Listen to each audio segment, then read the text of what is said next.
quarterfinals. Colin, this could not be further from the 1500 metres because there's so many names in the mix here, aren't they? Give us, if you like, your runners and riders. Wow, this is an incredible 100-metre final. It's really, really in with the new guard, out with the old guard. You know, it's been a spectacular qualification round. We've seen people like Christian Malcolm, Marlon Devonish, really struggling, not really showing good form. Dwayne Chambers, we're all looking forward to him trying to do the qualifying, and Jamili, who's the man of the moment in time. So as far as I'm concerned, this is a really open race still. So talk about Jamili's performance in the semi-final, because he was the fastest qualifier, certainly. Absolutely, by far. But what I loved about his race was his commanding style. You know, he came through the field really confidently, and once he put his foot down, he just put daylight between him and the rest of the competitors. You know Dwayne pretty well. How much does he desperately want to be in the individual 100-metre competition after all that's happened? You know, other than the rights and wrongs, I'm sure, you know, the audience watching tonight will be divided. Some will want him to qualify and some won't. Yeah. Obviously, how motivated is he? How desperately does he want to do it after all that he's been through? I think that's it. He's been through a lot to be in this actual final and also be at the Olympic Games. And, you know, he's worked hard to get here. And for me, I don't think it's all over here today. A lot of people are already saying that Dwayne may be struggling to qualify through. But of all the people in this lineup, he has the most experience. I think he's going to rely on a real experienced head to pull himself through and finish in the top two. Because it's going to be tense down there, because there's a lot at stake, because everybody knows how tight this is. Oh yeah, no doubt about it. Remember, Mark as well is in the frame. It's a tough thing. Absolutely, I agree. You saw what happened in the hurdles. When tension gets into your body, people make mistakes. Well, we started the programme by saying there was a huge amount at stake, but never more so at this meeting today than 115 yards or so away from us here. Down there are the starters for the men's 100 metres. What a race this promises to be. Well, you can see all the athletes there. Let's go through them one by one. In lane one, Andy Robertson from the Sale Club. 21 years of age, had a very good year this year so far, Andy Robertson. Delighted, I'm sure, to be in this big final here. Next to him, we talk about experience. We don't come much more experience than Christian Malcolm. He'll be going, of course, to the 200 tomorrow, in which he does have a current A standing.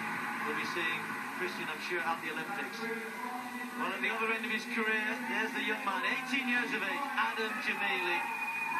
What an exciting prospect. Looks as though he's taking it all in his stride. Can he keep his nerves in check here? Dwayne Chambers, well, was mentioned, 34 years of age. And he's been here so many times, of course, before, but this is going to be close. Because Simeon Williamson was better, much better than he's been all year. The under-23 champion, European under-23 champion from back in 2007. Finding some form just at the right time. James Desaolu, he's in a good position. Coming the top two, he's there. 10.18, right on the mark. That's his best time this year. That's the qualifying time. And then his training partner, Harry Aiken-Zariti, in 7. From the Sutton District Club. 23 years of age now. Is there still something for this great, or was certainly seen as a prodigious talent to produce?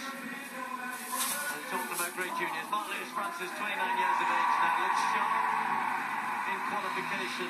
Again, much better than he's produced this year. So are our sprinters, have they saved it for this final? Are they going to produce their best form here? 10.08 and 10.18. They're the only two men in lanes 3 and lane 6. In between them, Chambers and Williamson in 4 and 5. All sorts of permutations are still possible in terms of the final 3 selection. And don't forget, of course, relay spots very much in people's minds. The 100-metre final.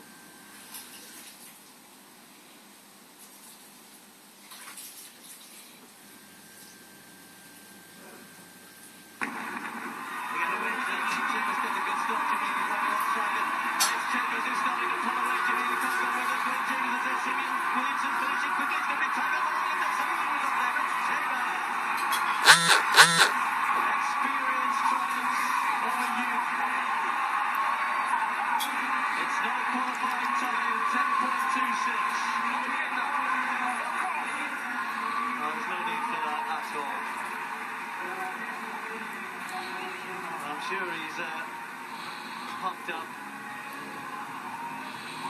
for Dwayne Chambers in a win, which certainly means that his hopes of going to the Olympic Games are very much alive. He doesn't yet have the current qualification time. I think Jamili, I'm just trying to wait there, I'm pausing slightly to wait for a result, because if Jamili finished second, then he will be going to the Games, if of course he wants to. I think he knows he got second.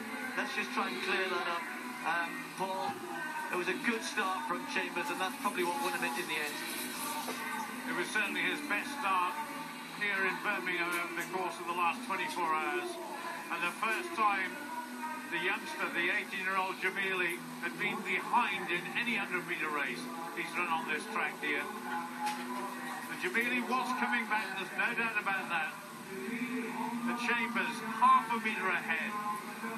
Could almost smell victory in that race. Just managed to get a lead as well, just to pull himself another fraction of a second away from Adam Jamili. Jamili second, 0.03 of a second behind the new champion. And the other qualifier, the other A qualifier, James Dasaolu, in third place, 10.31. And Jamili on the right-hand side, of course, he's got the World Junior Championships this year. But look at Dwayne Chambers. Talk about eyeballs out. And Adam Jamili, 18 years old, in his first major senior British championship. He's downstairs now talking to Phil Jones. Thanks a lot, Paul. And you could see the reaction down here when your name came up there, so you're jumping for joy. You made the Olympic team. Yeah. Oh, I can't believe it. I don't know what to say. And to do this as an 18-year-old, when you're targeting the World Juniors, what, a couple of weeks away, exactly. And now you've got that, and this little matter to come beyond that. Oh, I can't believe it. I've got to thank everyone that supported me. All the crowd here have been amazing. Like, I've got to thank my coach, Mark Aflaka, my whole training group, my parents, my family, my sister, all the UK staff. Everyone's been amazing, so supportive. Oh, can't believe it. Well, to do it and be lining up there with the likes of Dwayne Chambers, so many experienced athletes in that field, and you delivered. Yeah. Oh, I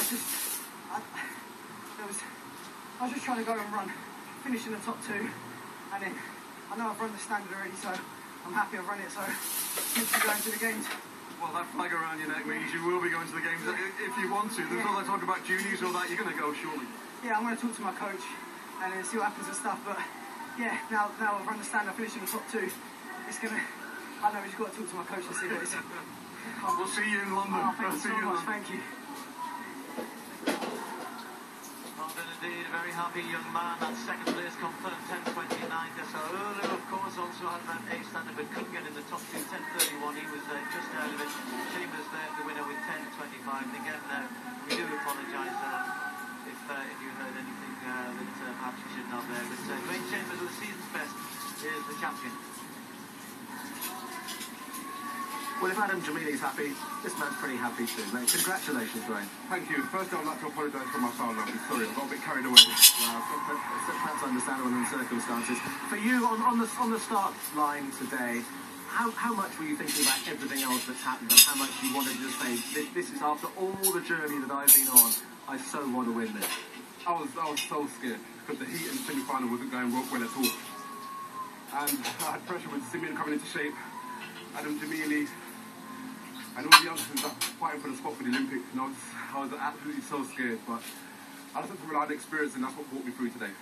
Well, certainly, actually, Colin Jackson called it in advance. He actually thought that, the top 2 inches might actually see you there if everybody else was being a bit apprehensive. If we show you the race, at what stage did you think, I've got this? The main focus was to get out at the start. And I knew the young kid Adam Jamili was going to be quick. And then I just thought to stay ahead, to stay one step ahead, stay ahead. And I did just enough. And where does this leave you as far as the individual race in London's concerned? Well, I think now, even though I've finished the top 2, I still have to get the qualifying time. And I think we've got one more opportunity to do that in Helsinki in the European Championships. So I think that's my next step. Yeah, and, do you think it's there for you? I'm optimistic. I like championships, and I've had an up and down year. But putting that to one side, I've just got to get back to what I know, and I'm just glad the pressure of trials is over. That is always the hardest part, and now that's over, now I can just concentrate on getting the time.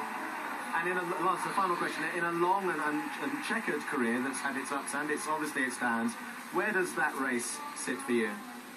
That's a good question. It's hard to comment on that because it would have been more satisfactory if I got the qualifying time and secured my spot, but I still have a journey to go. I need that qualifying time, and I just don't want to make this run in vain. I've got to capitalise upon this, and hopefully I can support the rest of the team out there in the Olympic Games. Well, good luck in Helsinki this week. Thank you very much. Congratulations. Dwayne Chambers, obviously one of the headline acts today, and I'm sure Dwayne will command all the headlines in the newspapers tomorrow. But this is what else has been happening today on the first day of final.